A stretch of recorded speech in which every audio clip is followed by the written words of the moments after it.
कि अरे प्यार तो बहुत करीला तो से तू तो झूठाई कहलू हम ना। अरे करेजा प्यार तो बहुत करीला तो से तू तो झूठाई कहलू हम ना। और अकेले मरे के दम रखीला करेजा तो एक तरह से सबके फेमना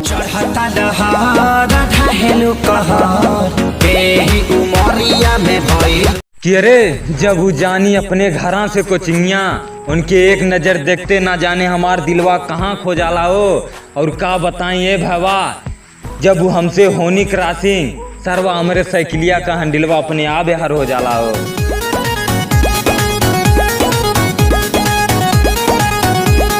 कि अरे सब कहला बिना बादल के बारिश ना होले तो बिना बादल के बारिश हम आज करा दे। अरे सब कहला बिना बादल के बारिश ना होले बिना बादल के बारिश हम आज करा दे। और तू हमसे प्यार से बात करे खातिर तरसौले उन्हें करे जा तो के अपन आवाज सुने खातिर तरसा दे।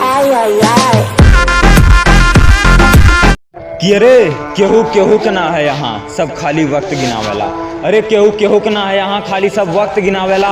और जब तक जिंदगी आसानी से कटेले तो सब काटेला और जब बजाला तो मुकेश वर्मा कह के बुलावेला। कि अरे मतलब ना रखीला केहू से जौन पैसा से मुँह मोड़ गिने। अरे मतलब ना रखीला केहू से जौन पैसा से मुँह मोड़ गिने। और तनकी हमसे सोशल डिस्टेंसिंग बनाला करे जा जौन अपन कातरा ने वो हमके छोड़ गिने। कि अरे हमार करेजा सोचनी कि हमके छोड़ देनी तो हम मर गईनी। अरे हमार करेजा सोचनी हमके छोड़ देनी तो हम मर गईनी। अरे तनी पलट के देखा हम एगो शायर बन गईनी। तेरा बाप आया। कि अरे इश्क मोहब्बत प्यार सब बेकार है। कि अरे इश्क मोहब्बत प्यार सब बेकार है। अब हम अपने दम पे खड़ा भैले और करेजा हमके इश्क का पाठ मत पढ़ावा काहे कि हम गाँव से बड़ा भैल।